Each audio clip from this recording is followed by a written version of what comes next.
వెనుకబడిన కళ్యాణదుర్గం నియోజకవర్గంను సమగ్రంగా అభివృద్ధి చేయడం లక్ష్యంగా నిత్యము పనిచేస్తామని ఎమ్మెల్యే సురేంద్రబాబు పేర్కొన్నారు.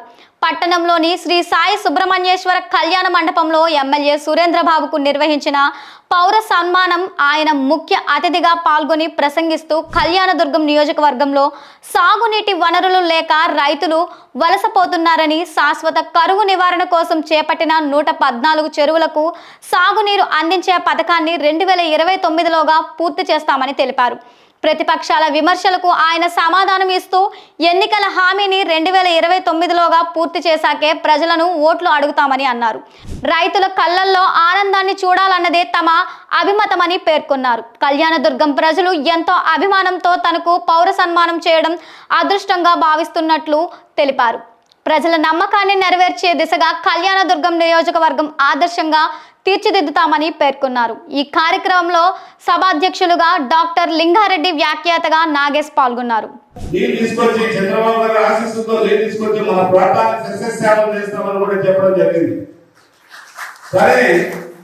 ఆ రోజు కూడా అందరికీ తెలిసేటట్టు 2.5 సంవత్సరాలలో బీటీపీకి సంబంధించి నీళ్లు తీసుకొస్తాం, అన్ని ప్రాంతాలు కూడా చెరువులు కూడా నీళ్లు నింపుతామని కూడా చెప్పడం కూడా జరిగింది.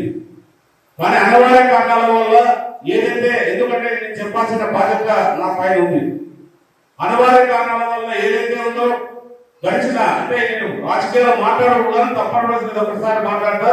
అనివార్య కారణాల వల్ల 19 నుంచి 24 వరకు ఏదైతే గవర్నమెంట్ నడిచిందో ఆ గవర్నమెంట్ ఏదైతే రైతులకు ఇవ్వాల్సిన నష్టపరిహారం కూడా ఎక్కడ రికార్డ్స్ లో ఎక్కించకపోవడం, వాళ్ళ పక్షాన ఎక్కడ కూడా చూసుకోకపోవడం, తర్వాత ఆ రికార్డు ఎక్కించడానికి నిజంగా 14-13 నెలలు కాలం అలాగే పోయింది.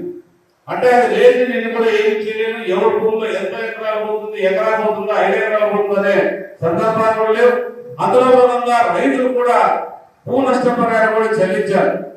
మా తెలుగుదేశం ప్రభుత్వం 18లో ఉన్నప్పుడు కొంత చెల్లించాం, తర్వాత కూడా మా ప్రభుత్వం వచ్చిన తర్వాత మరి కూడా చెల్లించాం, ఇంకా కూడా కొంత చెల్లించాల్సిన బాధ్యత ఉంది.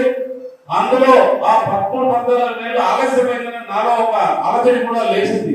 ప్రజలు ఎంతో అవసరం, నీరు అవసరం, ఆశలు పెట్టుకున్నారు, ఆశలు అడయాసం చేయకూడదు, ఏ రకమైన అడయాసం చేసేది ఇష్టం లేదు అని నా నిర్ణయం తప్పించి మా ఆ సంస్థతో మాట్లాడి ఈ విధంగా ఉందంటే వాళ్ళు ఓకే మనం స్టార్ట్ చేద్దాం వర్క్ అని వచ్చి వర్క్ ఏదైతే ప్రారంభించామో రైతులందరూ కూడా సహకరించారు.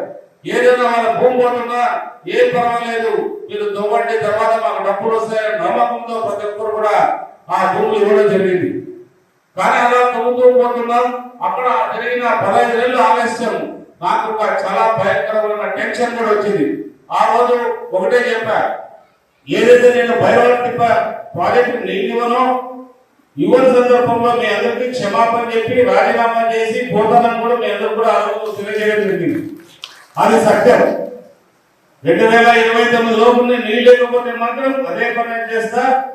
ఎందుకంటే నేను అదే గొప్ప సంకల్పంతోనే నేను పనిచేస్తున్నాను. ఆ సంకల్పం నెరవేరుకున్నాడు. ప్రజలకి ఆ అవకాశం ఇవ్వలేకపోయినప్పుడు మాత్రం నేను ఎందుకనే అభిప్రాయం నాలో కూడా కలుగుతుంది.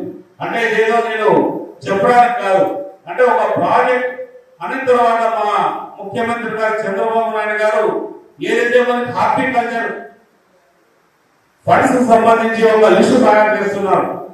ఆ లిస్టు తయారు చేసేప్పుడు రకరకాలుగా కొంతమంది అక్కడున్న ఉన్నత అధికారులు కావచ్చు, లేదా ఇంకా ఇతర అధికారులు కావచ్చు, లేదా రాజకీయ నాయకులు మంత్రి పదవులు కావచ్చు, వాళ్ళందరూ కూడా ఏదో చెప్పడానికి వెళ్తే నిమ్మల రామానాయుడు అనే వ్యక్తి ముందుకు వచ్చి నేను ఆ ప్రాంతానికి గెలిచిన తర్వాత బీటీపీకి సంబంధించిన జీడిపల్లి రిజర్వాయర్ దగ్గరికి వెళ్ళినా బీటీపీ ప్రాజెక్ట్ అవసరం ఎంతుందో అక్కడున్న రైతులు ప్రజలందరూ కూడా వచ్చి నిన్ను కోరుతుంటే నాకే ఆశ్చర్యం అయిపోతుంది. బీటీపీ ప్రాజెక్ట్ ఖచ్చితంగా మీరు హార్టికల్చర్ ఫండ్స్ లో చేర్పించాల్సిందే. అది ఉన్నప్పుడే అక్కడ ప్రాంతానికి న్యాయం జరుగుతున్నప్పుడు నిజంగా లోపల ఏం జరుగుతుందో తెలియదు నాకు. కానీ ఆయన వచ్చిన తర్వాత ఈ ప్రాజెక్టు మన హార్టికల్చర్ ఫండ్స్ లో ఇంక్లూడ్ చేసామన్నారు. అంటే ఎందుకు చెప్పాల్సిన పరిస్థితి వచ్చిందంటే రాష్ట్ర ప్రభుత్వం పూర్తిగా అప్పుల్లో ఉంది, ఏ ప్రాజెక్ట్ కూడా చేయలేని పరిస్థితిలో ఉంది. అలాంటి పరిస్థితుల్లో ఈ ప్రాజెక్టు పోకూడదనే నమ్మకం నాకు ఆ భయం రాకూడదని ఆ మంత్రి గారు మా ముఖ్యమంత్రి గారు పూర్తిగా ఈ ప్రాజెక్ట్ కూడా చేర్చి అన్ని రకాలుగా ముందుకు తీసుకెళ్లారు. ఈ రోజు ఇంకొక విషయం చెప్పారు కలెక్టర్ గారు, నాకు కూడా తెలియదు.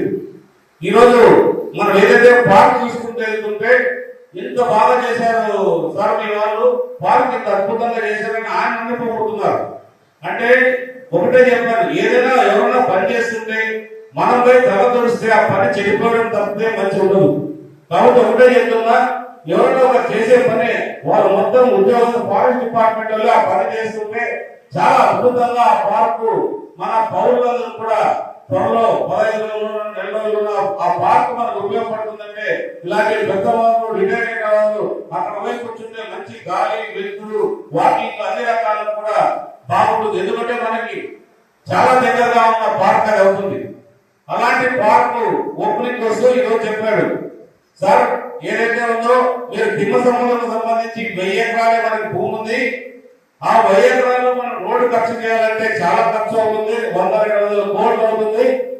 అందుకోసం ముఖ్యమంత్రి గారు చెప్పారు, దిమ్మ సముద్రంలో ఇంకొక 3000 ఎకరాలు అక్వైర్ చేద్దాం. ఎందుకంటే 4000 ఎకరాలు భూమి ఉన్న ప్రాంతం ఇప్పుడు మన రాష్ట్రంలో ఏమీ లేదు, అది మన కల్లాజూరు ప్రాంతం అవుతుంది, బ్రహ్మాండంగా అభివృద్ధి చేస్తుంది. ముఖ్యమంత్రి గారు చెప్పారు, కలెక్టర్ చెప్పారంటే చాలా ఆనందం అనిపించింది. ఎందుకంటే కలెక్టర్ గారు ఆనందమైన ఈ రోజు కల్లాజూరు రావాలి, మరి ఏదో సందేశం తీసుకొని రావాలని ఉద్దేశంతో చెప్పడం జరిగింది.